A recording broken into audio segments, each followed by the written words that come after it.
Hi, welcome back to the Personality Hacker Podcast. My name is Joel Mark Witt. And I'm Antonia Dodge. Today we're going to continue our short series on the Graves model and expanding this model into much deeper terrain. Now, if you listen to the last podcast, you heard us describe in more detail what it looks like to transition between the levels. If you haven't heard the last podcast and you haven't heard the original Graves model podcast, my strong recommendation is that you go check those out. You check out the original Graves model podcast. We also have an article we wrote on our website at personalityhacker.com that is an overview of the model. And because we're going to be talking about the conditions that encourage a person to go from one level to the next, you won't have had to have heard those podcasts, but they'll give you more frame of reference for what we're talking about when we talk about exiting one level and entering the next. You can also find those links to those resources directly below this podcast if you're on our website. And if you're not, head over to personalityhacker.com and you can search the Graves model in the search bar and you can find all that resource there. If you've been a longtime listener of our podcast, you know that we reference the Graves model often. It is probably our favorite model of all of the models that we teach. And the reason why is it has had a profound impact on how we, you and I, Joel, experience the world and how we see things. It has helped us understand a lot of the challenges that humans face, the reasons why we have so many discrepancies of opinions and why we tend to battle out our worldviews and why we have not only tension between, people individually, but also on a macro level. So my strong recommendation is you go check that out. And in the meantime, we're going to continue the series by discussing 6 things that have to be in place before a person can go from one level in the Graves model to the next. Doesn't matter which level you're on. Right, exactly. It doesn't matter which level you are at. In order to graduate to the next one, according to the book Spiral Dynamics, written by Don Beck and Christopher Cowan, we're going to be strongly pulling on this book as source material because it's kind of considered the Bible of spiral dynamics. It is relatively, I wouldn't say it's like super complex, but it is something that has a lot of in-speak. The book has a lot of in-speak in it, and it has a lot of very, I would say, dense ideas. So we're going to be using it as source material, but we're going to try to simplify it a little bit, make some of these concepts a little more accessible. Yeah, the book and some of the concepts can be quite dense, so it can be difficult to unpack some of this for the first time around. So our hope is we'll make this a little bit more approachable, more simple for you. I do want to make a quick comment just for people that maybe brand new listeners or somebody new to these concepts here about Beck, Don Beck in particular. He was actually consulting with Nelson Mandela in the 1980s to do a lot of work in South Africa during different transitions. So, a lot of this sounds very high-minded and theoretical, but there is a lot of practical application and real-world examples and results that have come from some of these ways of thinking and some of the model that we're talking about here. Spiral dynamics and the Graves model has been applied to do systematic changes in South Africa. And I would argue those are for the better. So I just wanted to let you know that this isn't just theory and it's never been vetted in the real world. Some of these things have been applied and we've seen real results in real life. Yeah, and I'm glad you brought that up. That's just one application and one consulting gig that Beck had. There's been quite a few. And it's pretty high profile, though. That's why I mentioned it. Yeah, exactly. Well, yeah, exactly. And so it is good to know that there's a lot of practical application. Absolutely. Yeah. So you want to dive into them? Let's do it. Conditions? Okay, so there are 6 conditions that have to be met in one's life in order to be ready to move to the next level. So if you find yourself stuck, if it feels like you're stuck in your life and you're not really 100% sure how to grow and get to the next level, make sure that these conditions have been met. And if not, then you can self-diagnose what needs handling. So the first condition is what they call potential. And if you have heard our podcast on live mind versus dead mind, potential is very closely tied in with that concept of whether or not a person has the live mind or dead mind. But the way they call it, or the way that they mention it in the book is open or closed. And then they have a third component, which I thought was really interesting and is probably something that, I don't know, should probably be added to our concept of the live mind and dead mind, which is the word arrested. There's open, closed, and arrested. Those are the three ways of thinking. And if you are open or arrested, you can be qualified to go to the next level. But if you're closed, you are not. Yeah, and open-mindedness is defined by the readiness to move into new ways of being. So not just thinking or acting, but new ways of being. Because when you adopt a worldview, it is a fully embodied, encompassing shift in your entire essence. And so openness is categorized by you are willing to take on a new way of being. Closed is basically, this is all there is. This kind of notion that what I see and perceive in the world, the way I'm being and those around me are being, that is objective reality, and that is all there is to the subjective reality. There is nothing else that I could change or shift into of a new way of being.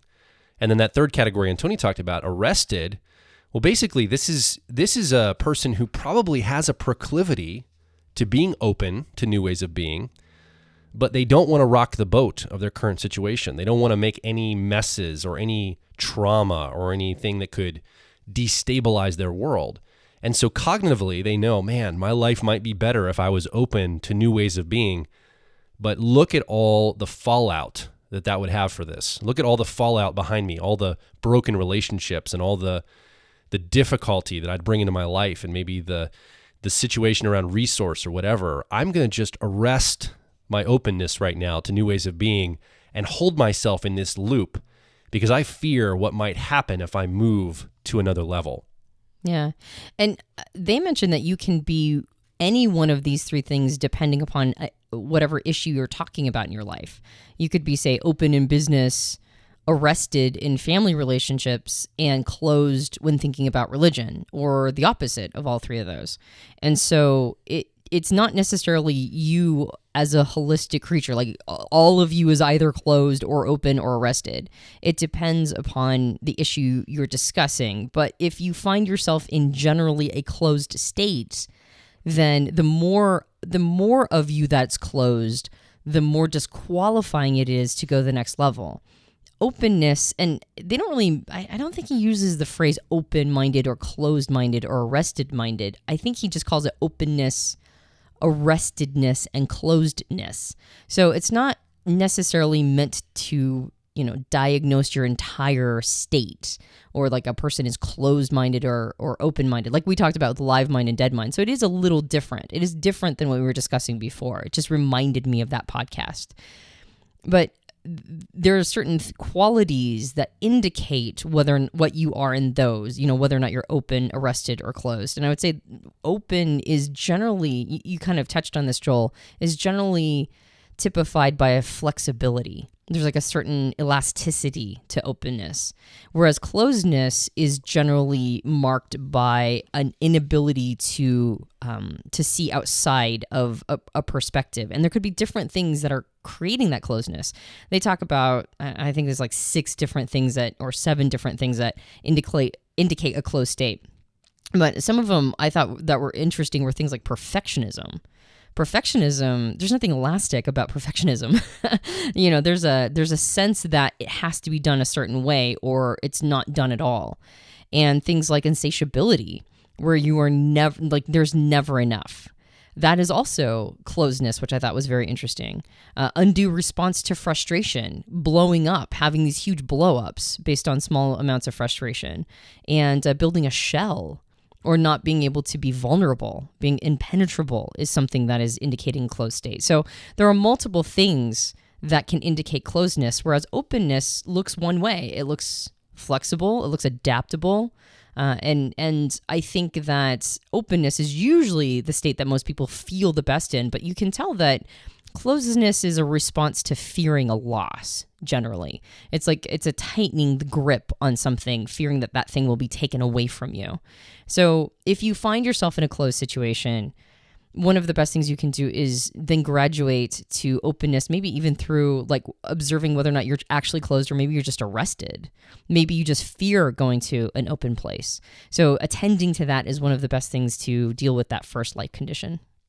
Now, before we go into the second condition, there's a distinction I want to create between two concepts. One is the level that you or society is at, but let's just pretend we're talking about an individual. Your level on the Graves model is where you are personally at in your development. It's your worldview. Yeah, exactly. But what surrounds you in the environment are what Beck and Cowan call life conditions. And we talked a little bit about this in the previous podcast, that there's no level that's better or worse than any other level if that level is matching the life conditions around you. So if your level is matching the challenges that are being presented in the environment, then that is the appropriate level for you to be at. So imagine a New York stockbroker in New York City who's most likely Graves level 5 or orange in spiral dynamics, gets dropped into a tribal jungle situation in rural Brazil along the Amazon River. The life conditions are most likely 2 purple in the Graves spiral dynamics model. And he now either adapts to that life condition because no one else is going to be able to match him at that orange 5 level. There's no infrastructure in place to make that happen. He either matches the 2 purple or there's a lot of friction and things don't go well for either party in that situation. Yeah, he might even be at 1 beige if he's all by himself. Well, that's true. I was thinking he was in a tribal, tribe, right. Dropped in the middle of a town or a tribe area. Exactly. No, you're totally accurate. And so we want to create that distinction because the next 2 conditions require an understanding of the difference between level and life condition. So the second condition, in order to move from one level to the other, is that all of the problems of the life conditions that you are existing in. So let's say you are Graves 4 blue in spiral dynamics, and you are in a world where you have solved all of the problems of the world because you live in a 4 blue world and your worldview is 4 blue, and you've solved all of the problems at that level. Now you are qualified to see a movement into the next level up. But if you have any unresolved conflict or issues or challenges, any solutions that have not been implemented at the current level that you live in and also operate your worldview on, you're going to be stalled. You're not going to be able to move forward because the tool sets that you go to the next level may not be applicable for the current level you're in. So you have to fully get into this place of, they call it in the book, a zone of comfort, where you feel as if you've created a life that is running well. All the solutions have been put in place to solve all the problems at the current level you're at. If you still haven't done that, there's more work to do before you can move to the next level, basically. Yeah, they also mention not just the current level, but also previous levels. So I was trying to think what would be a situation a person would experience challenges in the current or previous levels that would disqualify them from going to the next one. And I thought about, in the previous podcast, we talked about that transition between 4-5 or blue-orange and how it's a time period of a lot of workaholism. And the Beck mentions that a lot of this is where you get a lot of really embittered children because their parents spent so much time being at work and being workaholics and not paying attention to them. And I was thinking one of the previous life conditions that might be going unsolved in your life might be that you have a lot of family problems. Like you're at the end of 4, you're ready to go to 5, right? You're at the end of blue, ready to go to orange. And you're working, and your family, which is a lot of times sort of categorically considered level 2 or purple, especially your children, your relationship with them. And remember, purple or blue at its best gives a sense of unconditional acceptance and love. But that's not there. And so you have a lot of family problems. Like there's a lot of fighting and a lot of, maybe your kids are growing up and turning into teenagers. And because they didn't get the attention and the love and acceptance and approval that they were looking for when they were young, now they're totally out of control. And so now all your time and energy is going to, dealing with these unruly teenagers who have just recently probably gone to 3 red themselves. And so now all this time and attention is being poured on them, and it can't be then that energetic real estate can't be applied to leveling up yourself.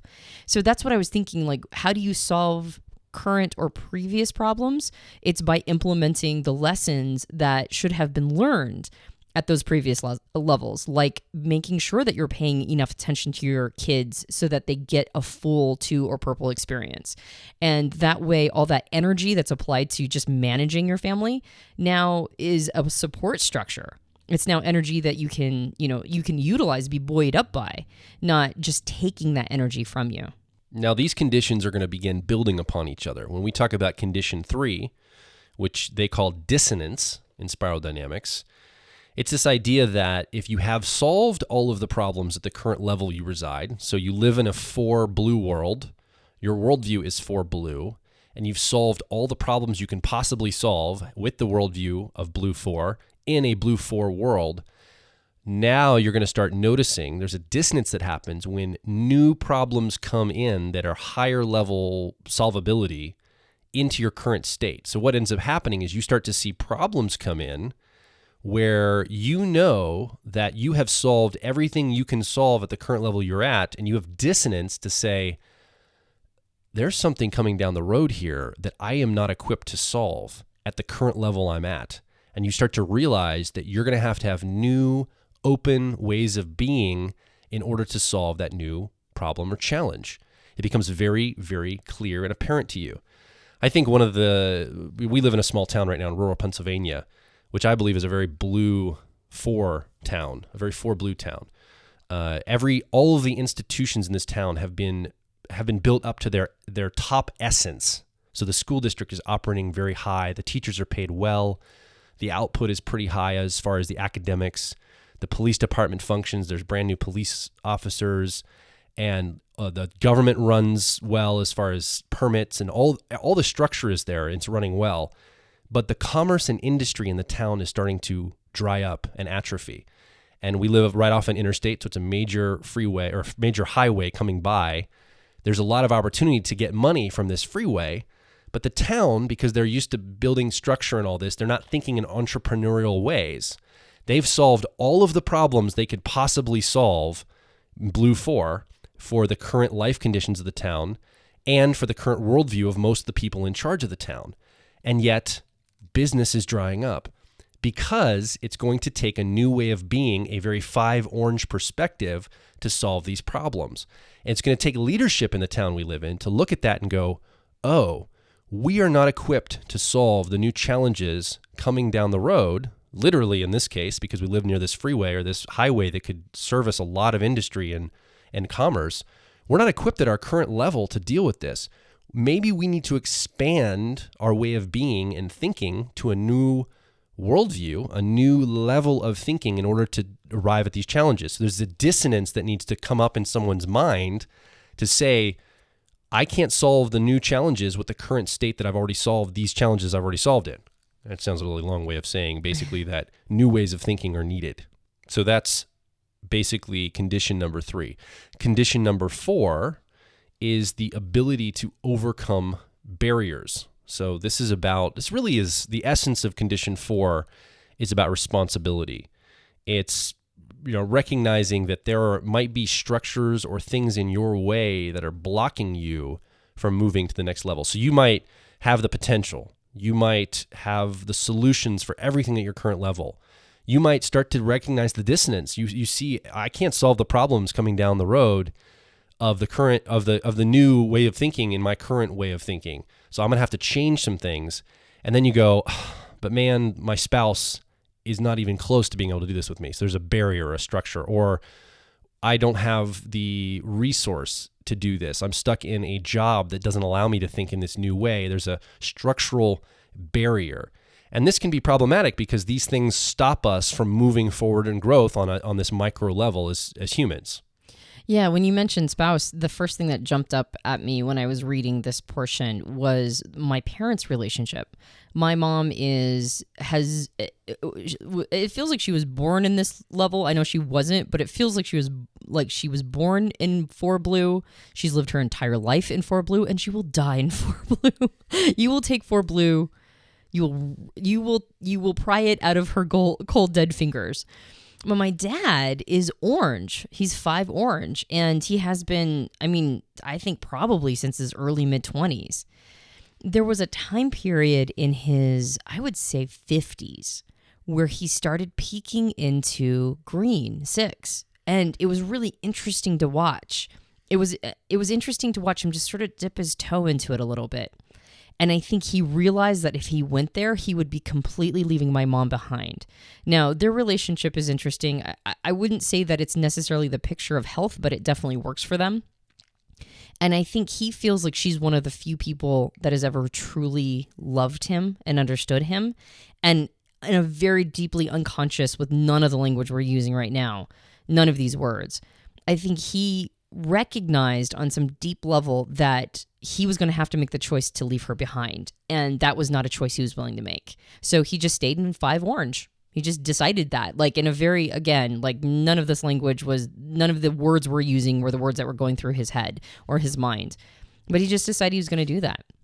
So my mom became a barrier for him to go up a level. Now, did he make the right choice? Maybe. Maybe that was the right choice for him, because then he just made sure that he surrounded himself with life conditions that supported the level that he was at. And I can't judge his decision, because I'm sure he feels like it was the right decision for him. But that is what we mean by a barrier. Something, and I don't even think that was necessarily a real barrier. Like, I have a feeling that had he went ahead and gone there, it probably would have panned out better than he was anticipating. And so what happens with barriers is, I think what Beck and Cowan talk about is you have to move from identified to overcome.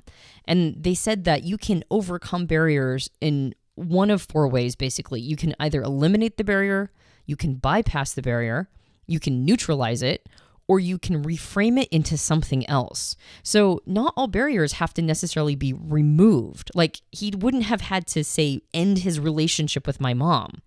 He could have reframed it. He could have perspective shift and created a world that was conducive to both of them, I believe. And maybe even encouraged her to go to 5 Orange to some extent. Maybe his shift would have encouraged a shift of her own. But he made that choice. He made the choice to just keep the barrier there. And the barrier wasn't my mom. The barrier was his fear of losing his relationship with my mom.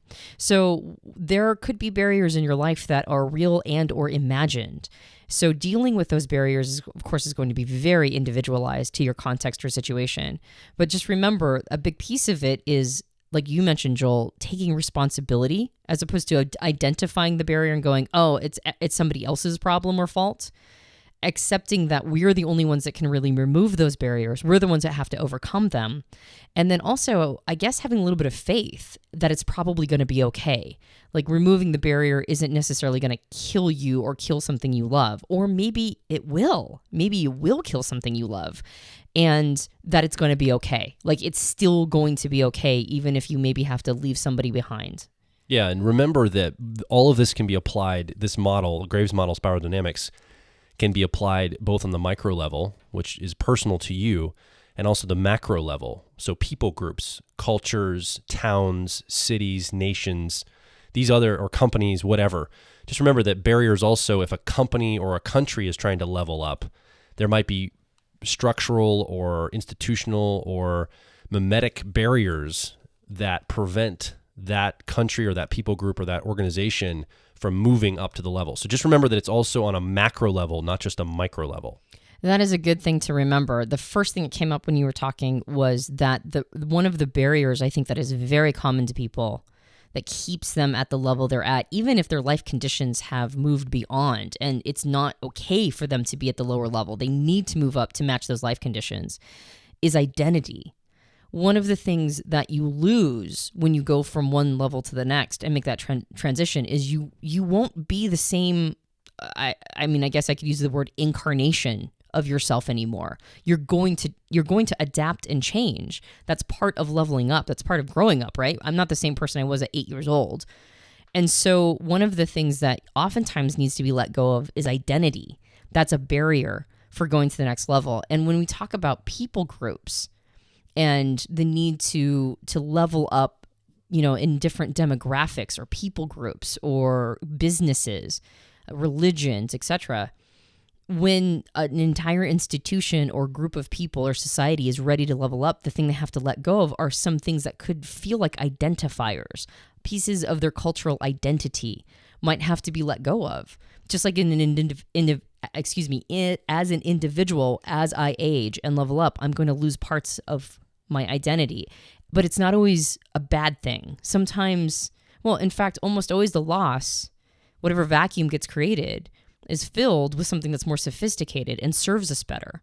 So that's just something to keep in mind as you're looking at this concept of barriers in both yourself and in entire groups. I would argue that I just want to put a little more nuance to that I don't think you're necessarily, that can be terrifying to lose a sense of identity for someone listening. If you're listening, you're like, I don't want to lose I love who I am. I like my identity. I think part of it is there is a part of you that is still your 8-year-old self. And then you can access. There's a childlike quality, especially when you're playing with our child. You brought part of that identity with you. I think what you're talking about is you let go of the attachment to that identity. You'll let go of that being like the most important part, and you actually add more to it. It's more of an additional thing. Like you expand it to include more things. You're not so rigid with what it was when you were 8. Yeah, I think that's a really good clarification of what I meant. It's not, you don't necessarily kill it. You expand on it, but it's not your whole identity. Yeah. Like you lose aspects. And like you mentioned, part of that is attachment to the identity you have right now, being willing to let go of that and add to the identity. I think that's a really good clarification. Yeah, because for you, when you said that, I'm starting to panic. Like, I got to let go of who I am. I'm like, You're FI. And I'm like, wait a minute. Like, I get to add more to it. It's about a new way of being, not necessarily a whole new me in a sense. Like, I'm just being in a different way. It's not like I lose all of myself. Yeah, my TI just like cavalier is like, yeah, your identity is going to go. Don't worry about it. And your FI is like, no, my identity. Yeah. Yeah, no, I think that's a good clarification. So the 5th condition that you need in order to move up the levels is what Beck and Cowan call insight.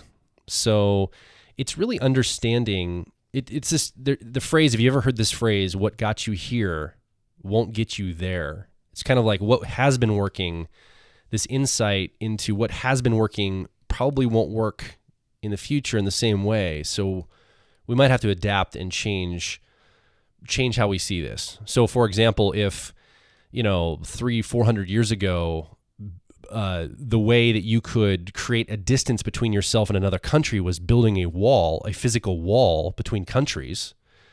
That probably could have worked at some point in history, but we're a much different culture now. We have airplanes and much more technology and all sorts of modes of transportation.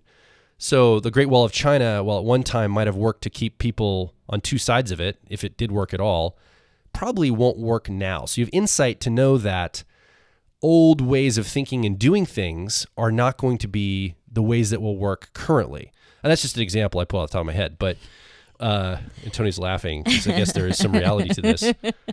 But you get what I'm saying here. There's insight to understand that you understand what change you're going to make and what went wrong in the past and how you can adapt to that. Yeah, somebody's already crafting an email right now. Sure. I didn't name any names or even point to anything specific.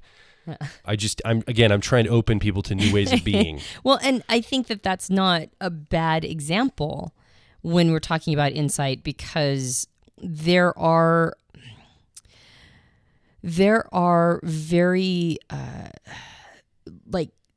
basically things that have almost always worked in the past when it's pitted up to emerging new life conditions. The reason why this insight is so important is because it suddenly dawns on you that it's just not going, it's not going to be the thing that works. It's just not going to be the thing that works anymore. But for so long, if something worked, it's really difficult to let go of that concept. So, specific examples aside, I've experienced that so many times in my own life where it's like I've got a hammer and the hammer's always driven the nail in and always, and it's always like that's going to be the right tool. But I have a screw, so I need a screwdriver, but I don't know that because I still have the hammer. So this idea that I have to let go of the hammer and go look for a different tool. If I've never seen a screwdriver before, that's going to be a really revolutionary new thought to me. And it's going to be a moment of massive insight and awareness and aha. And I might even have to Like, it might not even be that I've got a screw and I've got to go look for a screwdriver that I've never experienced before. I might have to invent the screw and the screwdriver, because for some reason this isn't just like the nail and hammer are not, it's not hanging the picture up. It's always hanging the picture up, but this time for some reason it just keeps falling out. So it really does require a level of ability to forecast into the future to some extent, and also see in the past the differences between the contexts of when something worked and why, and a new context, why something can't work anymore. And regardless of the topic, I think we've all been in that moment. We've all been there where we're like, I have to go pick up a new tool or skill, right? That's why people go back to college. What got me here won't get me there, so I've got to go pick up new things. And just that willingness to see that is the condition of insight. So the final condition number 6, in order to move up the levels in the Graves model spiral dynamics, is this idea of consolidation. This is the term that Cowan and Beck use in their book. And basically what this is you have to have a supportive structure of some sort. And the word structure makes it sound physical, like a building or some type of a infrastructure, but some type of support in order to level up. So even if, let's say you're married to somebody or in a relationship with somebody and all the other conditions are met, you have the potential to move up. You have solved all the solutions you could possibly solve at your current level. You have the dissonance to realize, I need different thinking to solve new problems coming down the road. You have barriers that you've overcome, and you have insight and understanding that old models may not work in the new way, and your spouse doesn't support you. That's not going to help. You have to have support and primarily what's really good is if you can have support when you get to the next level. So it's not even support from people below, maybe a level behind you, or not behind you, but at a different level than you. But it's also finding that community or that the mimetic structure, the supportive structure when you get there to say, oh yeah, you're one of us. This is cool. We accept who you are. Yeah, you do think different maybe now, but we're here to support how you think, because we kind of think weird and different too. And it's like, oh, I'm not alone. I found other people of like mind. So if you try to level up and you get there and there's crickets and you're standing in a field alone, it's going to be very hard to stay at that level. You're going to retreat back to the level you just came from because you're not going to have any support structure or support there. I would say that is particularly necessary. The whole structure of support is particularly necessary in the even levels. 2, 4, and 6. Yeah. And it's not as necessary in the odd levels, because in the odd levels, ostensibly, you already have a support structure that you're differentiating from. Like 2s become twos become differentiated 3s, and 4s become differentiated 5s. And 6s become differentiated 7s. So I think what it is, when you go to the evens, you pretty much have to have that support structure because you're part of something bigger. You're part of a community.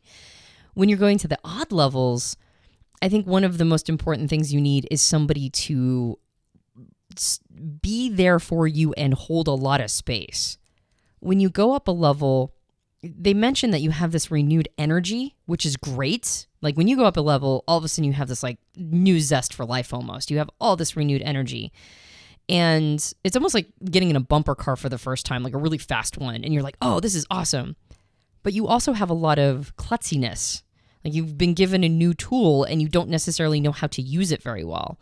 So you and I went through transitions in the last 7 years, I've probably been through 2 level up transitions. But I recently went through a level up transition in the last year and a half.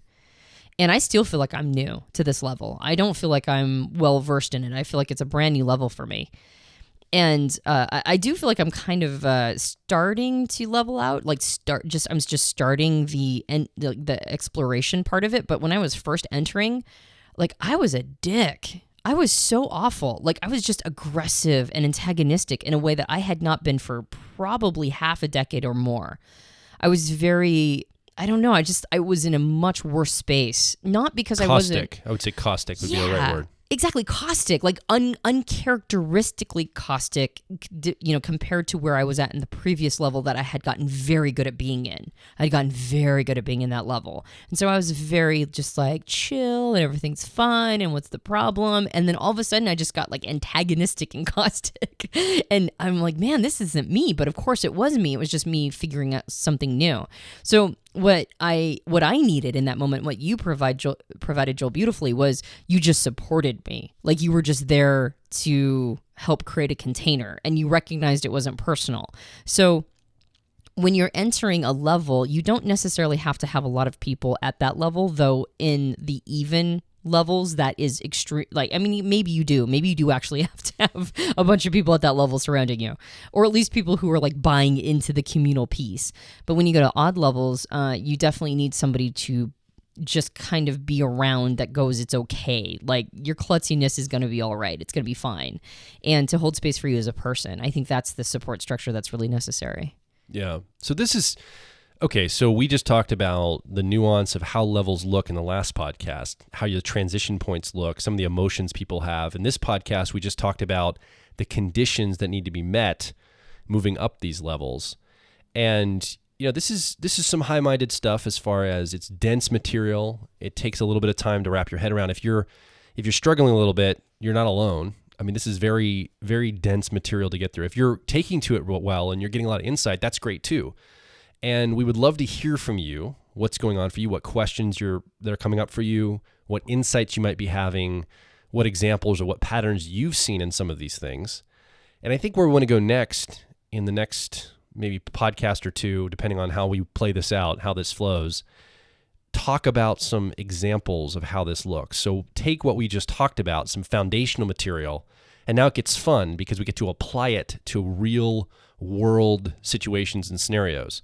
And I think that would be really helpful to, get the data point, but then also get some examples that we can apply this to and see in the real world, which helps me, as far as I'm learning, understand how things work because I get to apply it to something.